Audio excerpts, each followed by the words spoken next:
আপনার কোন ব্যক্তির কুষ্ঠ বেরাম থাকতো, কুষ্ঠ রোগ যদি থাকতো, হাত বুলিয়ে দিলে ওই ব্যক্তির সঙ্গে সঙ্গে ভালো হয়ে যেত। জোরে বলেন সুবহানাল্লাহ।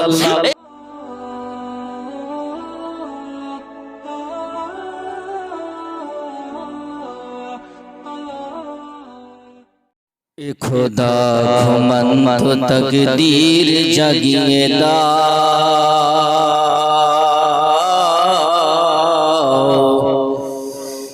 खुदा घुमन तो तकदीर जगिए दाओ।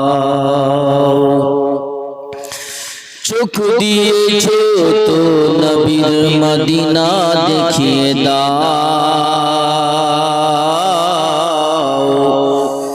खुदा घुमन तो तकदीर जगिए दाओ। जोरे बोलें सुभानाल्लाह।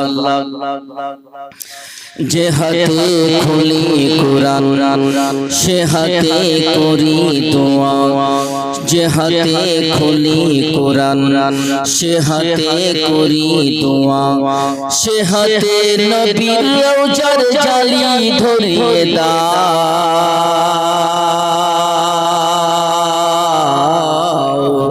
चोख दिएছো तो नबीर मदीना देखिए दाओ, मदीना देखिए दाओ।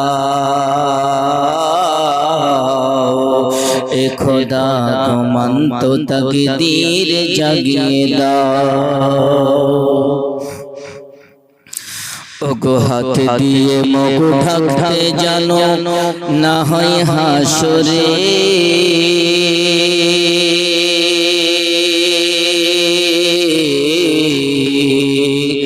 ओगो हाथ दिए मुख ढकते जानो ना হয় হাসরে।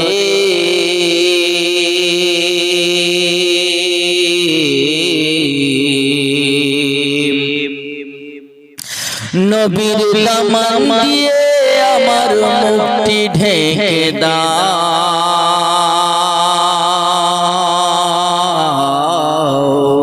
চোখ দিয়েছো তো নবীর মদিনা দেখিয়ে দাও, মদিনা দেখিয়ে দাও। खुदा घुमन तो तकदीर जगिए दाओ।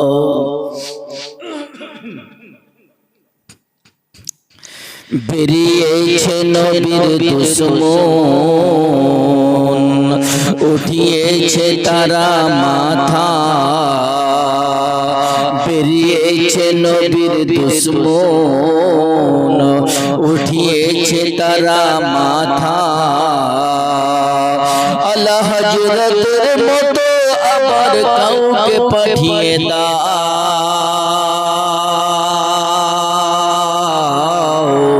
চোখ দিয়েছো তো নবীর মদিনা দেখিয়ে দাও, মদিনা দেখিয়ে দাও।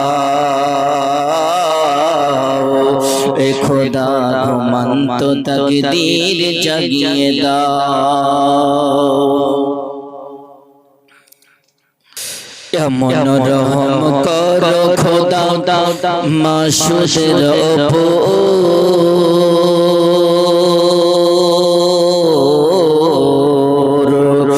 এমন রহম করো খোদা মাসুদের ওপর।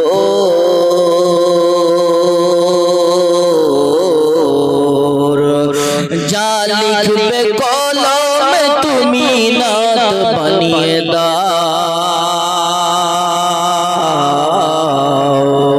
চোখ দিয়েছো তো নবীর মদিনা দেখিয়ে দাও, মদিনা দেখিয়ে দাও।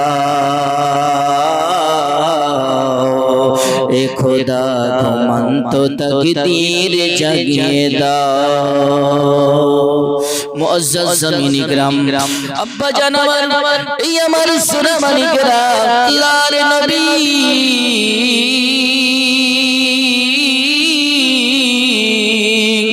হযরত ঈসা আলাইহিস সালাম ডাক দিয়ে দিলেন, ও আমার একজন সাহাবী হযরত ঈসা আলাইহি সাল্লামের বাবা দরবারে চলে এলেন। আসার পরে বলে, হুজুর, ইয়া আল্লাহর নবী, আপনি হযরত ঈসা আলাইহি সাল্লাম, আমি আপনার হাতে হাত দিয়ে মুসলমান হতে চাই, আপনার হাতে হাত দিয়ে আমি মুসলমান হয়ে ওগো আল্লাহর নবী হযরত ঈসা আলাইহিস সালাম আমি আপনার সঙ্গ হতে চাই। জোরে বলেন সুবহানাল্লাহ। আল্লাহর নবী হযরত ঈসা আলাইহিস সালাম বাবা ওই একজন বেদুইনকে আল্লাহর নবী হযরত ঈসা আলাইহিস সালামের হাতে হাতে কলমা পড়ে মুসলমান হয়ে গেল। লা ইলাহা ইল্লাল্লাহ ঈসা রুহুল্লাহ। যেমনি বাবা কলমা পড়ে মুসলমান হয়ে গেল, এই অবস্থায় একজন ব্যক্তি আল্লাহর নবী হযরত ঈসা আলাইহিস সালামকে ডাক দিলেন। ডাক দেওয়ার পরে বলে, ওগো আল্লাহর নবী হযরত ঈসা আলাইহিস সালাম, আমার মনের বড় খাইস, আমার মনের বড় বাসনা, আপনাকে আমি অনেক দিন যাবত আপনাকে আমি খাওয়া দাওয়া করাবো মনে করছি, কিন্তু আমার মনের খাইস ওগো আল্লাহর নবী হযরত ঈসা আলাইহিস সালাম, আমার বাড়িতে আপনার জন্য 3 খানা রুটি আমি তৈরি করে রেখেছি। ওগো আল্লাহর নবী হযরত ঈসা আলাইহিস সালাম, এই 3 খানা রুটি আপনি খান এবং আপনাকে আমি দান করলাম। জোরে বলেন সুবহানাল্লাহ। মুআজ্জাজ সামিন ইকরাম, আল্লাহর নবী হযরত ঈসা আলাইহিস সালাম 3 খানা রুটির ভিতরে বাবা এক খানা রুটি আল্লাহর নবী হযরত ঈসা আলাইহিস সালাম খেলেন, আর ওই সাহাবীর সঙ্গে যে ছিল ওই সাহাবী খেলেন। খাওয়া দাওয়ার পরে আল্লাহর নবী হযরত ঈসা রুহুল্লাহ বলে, এ আমার সাহাবী শোনো, ওই যে এক খানা রুটি ওই থলির মধ্যে রেখে দাও, ব্যাগের মধ্যে রেখে দাও। ওই যখন আমাদের আবার পুনরায় খিদা লাগবে, আমাদের যখন আবার খিদার তাড়না যখন হবে, তখন ওই রুটি খানা আমাদের 2 জনের ভিতরে অর্ধেক অর্ধেক করে খাবো। রেখে দিলেন, থলির মধ্যে রেখে দিয়ে আল্লাহর নবী হযরত ঈসা আলাইহিস সালাম ওই সাহাবীর থলির মধ্যে রুটিটা রেখে দিয়ে আল্লাহর নবী হযরত ঈসা রুহুল্লাহ কি করলেন, দিনের জন্য একটা জায়গায় চলে গেলেন। বললে, রে আমার সাহাবী, আমি যতক্ষণ পর্যন্ত এই জায়গায় না আসবো ততক্ষণ পর্যন্ত তুমি এই জায়গা থেকে তুমি সরবে না, এখানেই থাকবে। বলল, হুজুর আপনি যান, আমি কথা দিলাম এই জায়গা থেকে আমি কোথায় যাব না। এই আব্বাজান আমার, এই আমার সোনামানিকেরা, এই অবস্থাতে এই 2 দিন যাবত যখন আল্লাহর নবী হযরত ঈসা আলাইহিস সালাম 2 দিন আসেন নাই, 2 দিনের ভিতরে ওই ইহুদি ওই আল্লাহর নবী হযরত ঈসা আলাইহিস সালামের সাথে কি করলেন, ওই রুটিটা খেয়ে নিলেন। রুটিটা বাবা খেয়ে নিলেন, আর রুটিটা খেয়ে নেওয়ার পরে আল্লাহর নবী হযরত ঈসা আলাইহিস সালাম 2 দিন পর এসে বললেন, আমার সাহাবী 2 দিন পর আমাদেরকে খিদা লেগেছে, 2 দিন হয়ে গেল, খাবার দাবার কিছু খাবার নাই। সাহাবী রুটিটা থলির মধ্যে রেখেছিলেন, থলির মধ্যে থেকে বের করো। বলল, হুজুর ওই রুটিটা আপনার ব্যাগের মধ্যে রেখেছিলাম, কিন্তু আল্লাহর নবী হযরত ঈসা আলাইহিস সালামের ব্যাগটাকে আপনার ধরলো এবং ওনার ব্যাগটাকে ধরলো। ধরার পরে বাবা ব্যাগের মধ্যে কিন্তু রুটি নাই। এই 2 দিনের ভিতরে এই আল্লাহর নবী হযরত ঈসা রুহুল্লাহর সঙ্গের সাথী সাহাবী এই ব্যক্তি আগে খেয়ে নিয়েছে। খেয়ে নেওয়ার পরে বলো রুটিটা কোথায়? বলো হুজুর খোদার সম্বন্ধে বলতে পারবো না। বলে সত্য করে বলো রুটি কোথায়? বলে আল্লাহর কসম করে বলি এই রুটিটার খবর বলতে পারবো না। ব্যাগের মধ্যে রেখেছিলাম, কিন্তু ব্যাগের মধ্যে ধোঁড়াধুড়ি করে কিন্তু দেখা যায় ব্যাগের মধ্যে সেই রুটি পাওয়া যায় না। আল্লাহর নবী হযরত ঈসা রূহুল্লাহ ওই সঙ্গের সাথীটাকে বাবা নিয়ে আর হাঁটতে আরম্ভ করে দিলেন। হাঁটতে হাঁটতে এক জায়গায় যেমনি চলে গেলেন একটা আপনার নদী। এই নদীর তীরে গিয়ে আল্লাহর নবী হযরত ঈসা রূহুল্লাহ বলে, এরে আমার সঙ্গের সাথী, এই আমার সাহাবী, দেখা যায় এই বালির মধ্যে নদীর ধারে বালিগালা আছে, এই বালিগুলো এক জায়গায় করু, এক জায়গায় করা হলো বাবা। যেমনি এক জায়গায় করা হলো, সঙ্গে সঙ্গে আল্লাহর নবী হযরত ঈসা রূহুল্লাহ ওই বালিটাকে বাবা হাতের মধ্যে নিয়ে নিলেন। হাতের মধ্যে নেওয়ার পরে বলে, ও নদীর বালি শোনো শোনো, বালি তুম সুনা হো যাও। সঙ্গে সঙ্গে যখন বলা হলো ওই মাটি ওই বালিগুলো আল্লাহর নবী হযরত ঈসা রূহুল্লাহ যেমনি বালির মধ্যে বাবা ফুঁক দিয়ে দিলেন, একবারে সঙ্গে সঙ্গে সোনা হয়ে গেল। জোরে জোরে বলেন সুবহানাল্লাহ। সোনা হয়ে গেল।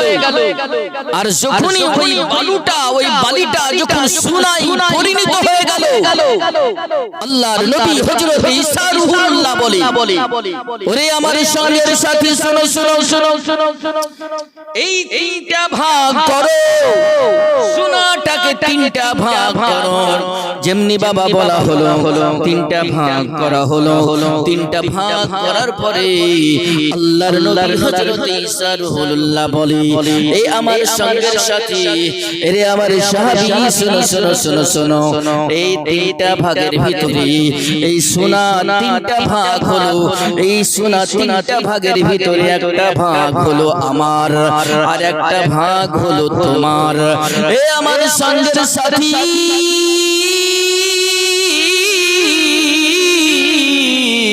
শুনো শুনো, আর একটা ভাগ রয়ে গেল।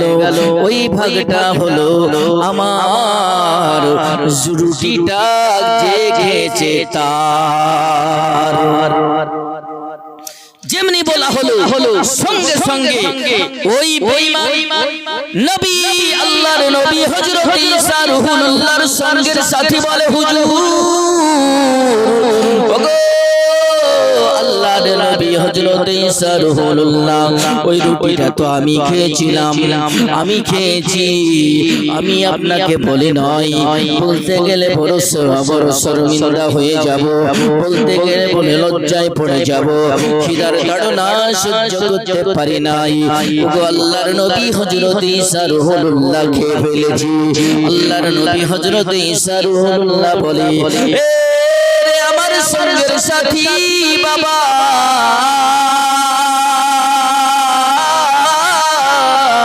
তুই খালি খাওয়ার পরে কেন তুই অস্বীকার করলি রে বাবা? বল, তুই যদি খেয়ে থাকিস তো তখনই কেন বললি না?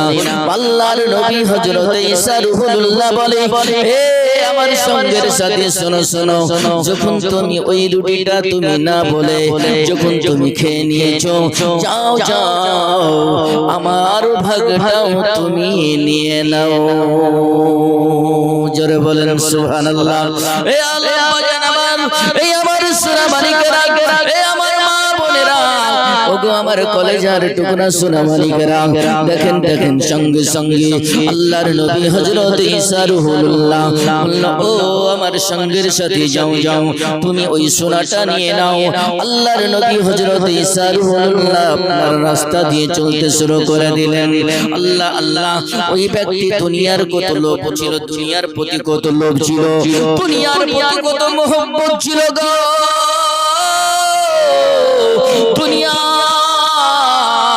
দুনিয়া দুনিয়া যারা করবে রে বাবা দুনিয়ায় দুনিয়া তাদের পিছনে দৌড়তে শুরু করে দিবে দুনিয়া দুনিয়া যারা করবে টাকা টাকা যারা করবে টাকা তার পিছনে দৌড়তে শুরু করে দিবে বাড়ি বাড়ি যারা করবে বাড়ি তার পিছনে করতে শুরু করে দিবে আপনার ধন দৌলত যারা মনে করবে দুনিয়াতে ধন দৌলত আমি করব ওই ধন দৌলত আপনার পিছনে পিছনে দৌড়তে শুরু করে দিবে আর যদি বাবারে আপনি যদি দ্বীনের দিকে দৌড়েন দ্বীন আপনার দিকে দৌড়বে আপনি যদি মরণকে স্মরণ করে যদি আগান মরণকে স্মরণ করে যদি আপনি সামনের দিকে আগান এ আব্বা জান আমার সোনা মানিকেরা এই মরণ স্মরণ করলে আপনার জীবনের গুনাহগুলো আল্লাহ পাক ক্ষমা করে দিবেন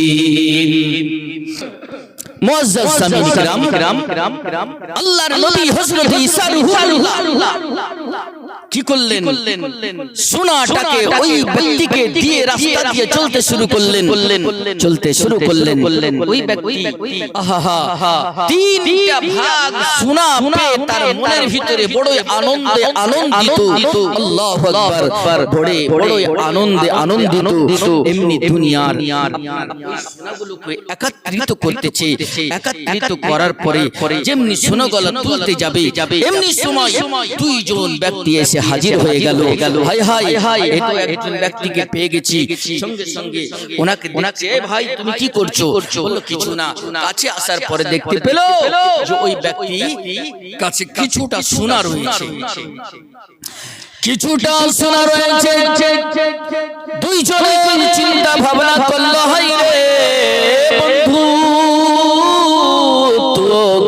আমিও গরিব তোরও কিছু নাই আমারও কিছু নাই রে আমার বন্ধু শোনো এই যে যার কাছে সোনাটা আছে একে যদি আমরা দুইজন মিলে যদি ওকে মেরে দিতে পারি তাহলে সোনাটা আমাদের দুইজনের হয়ে যাবে আল্লাহ আল্লাহ যেমনি কথাটা বলতেছে এই ব্যক্তি বলছে ও আল্লাহর বান্দা ওরে আল্লাহর বান্দা শোনো আমাকে মারিও না দেখো তিনটা ভাগ আছে সোনার এই তিন ভাগের ভিতরে এক ভাগ তুমি নাও এক ভাগ আমাকে দাও এক ভাগ আমার ওই বন্ধুকে দিয়ে দাও আমাকে মারিও না আল্লাহ আল্লাহ এমনি সময় বলে ঠিক আছে তিনজনাই আমরা তিনটা ভাগ করে নিলাম কিন্তু আমাদেরকে তো বড়ই ক্ষুধা লেগেছে যাও ওইখান থেকে কিছুটা সোনা নিয়ে চলে যাও ওই আপনার মার্কেটের দিকে চলে যাও ওই দোকানে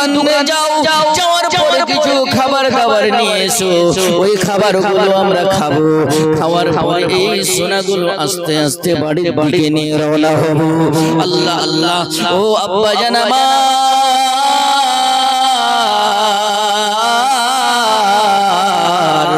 দেখেন গো ওই একজন ব্যক্তি কিছুটা সোনা নিয়ে চলে গেল মার্কেটের দিকে ওই বাজারে যাওয়ার পরে বলল আমাদের জন্য কিছু রুটি দাও রুটি না হলো আর রুটি নেওয়ার পরে চিন্তা করতে শুরু করলো এই রুটিটার ভিতরে যদি বিষ মাখিয়ে নিয়ে যদি কোন শহর মাখিয়ে নিয়ে যদি তাদের কাছে নিয়ে যাই আর ওই ব্যক্তি দুইজন ব্যক্তিকে যদি খাইয়ে দেওয়া হয় সোনাটা আমার একাই হয়ে যাবে এইদিকে আপনারা দুইজন চিন্তা করে ওই আশা মাত্র যদি তাকে কতল করে দিতে পারি আশা মাত্রই যদি তাকে মেরে দিতে পারি তাহলে ওই সোনাটা আমাদের দুইজনের হয়ে যাবে আল্লাহ আল্লাহ এইদিকে বাবা সোনার মোহে দুনিয়ার মোহে নয় টাকার মোহে নয় আল্লাহ আল্লাহ সোনার মোহে টাকার মোহে আমরা বাবা পড়ে আছি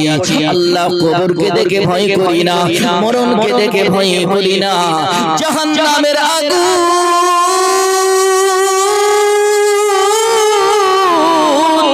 জাহান্নামের আগুনকে দেখে ভয় করি না ওই জাহান্নামের কবরের আযাবকে দেখে বাবা ভয় করি না ও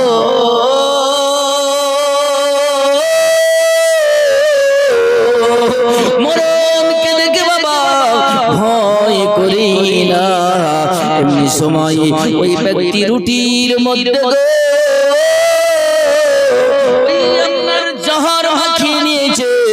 জহরটা মাখিয়ে নিয়ে টুক টুক টুক টুক করে বাবা আপনার ওই সোনার স্বর্ণ ওই স্বর্ণের কাছে যেমনি এসেছে দুইজন তাকে কতল করে দিয়েছি বাবা দুইজন কতল করে দিল আর দুইজনে চিন্তা করলো কিন্তু একজনকে তো কতল করে দিলাম একে তো মেরে দিলাম তাহলে এই সোনাগুলো আমাদের দুইজনের হয়ে যাবে চলো আর দেরি না করে চলো চলো আমরা ওই রুটিটা খেয়ে নিই রুটিটা বাবা যেমনি খেতে শুরু করে দিয়েছি এই রুটি খেতে আরম্ভ করে দিল রুটি খেতে আরম্ভ করে দিয়ে কিছুটা রুটি তারা ভক্ষণ করেছে কিছুটা রুটি বাবা খেয়েছে খাওয়ার পরে বলে বন্ধু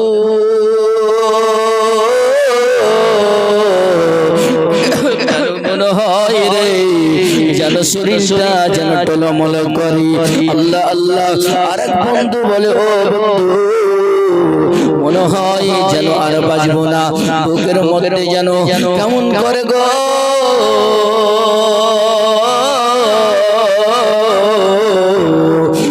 আল্লাহর বান্দা দুইজন ব্যক্তি বাবা রুটি খেতে খেতে ওই যে জায়গার সোনা সেই জায়গায় সোনা পড়ে থাকলো যেই জায়গায় ছিল সোনা ওই জায়গায় পড়ে থাকলো কিন্তু বাবা লোকটাকে কন্ট্রোল করতে পারলো না ওই লোকটাকে আপনার লোভে আপনার যে লোভ ওই লোভে মৃত্যু এক নয় দুই নয় তিনজন ব্যক্তির লোভে মৃত্যু হয়ে গেল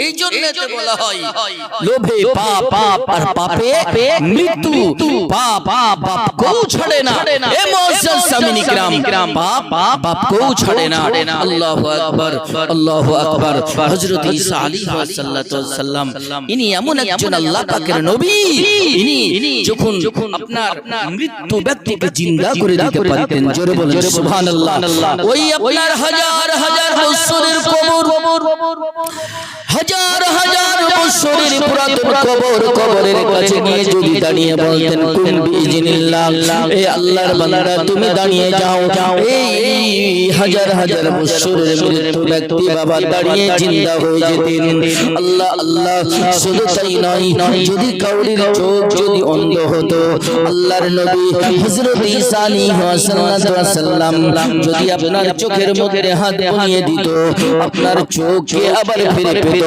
আল্লাহ আল্লাহ যদি হযরত আল্লাহর নবী হযরত ঈসা আলাইহিস সালাম যদি আপনার কোন ব্যক্তির কষ্ট বেরাতো কষ্ট রোগ যদি থাকতো হাত বুলিয়ে দিলে ওই ব্যক্তির সঙ্গে সঙ্গে ভালো হয়ে যেত জোরে বলেন সুবহানাল্লাহ এ আব্বায়ানা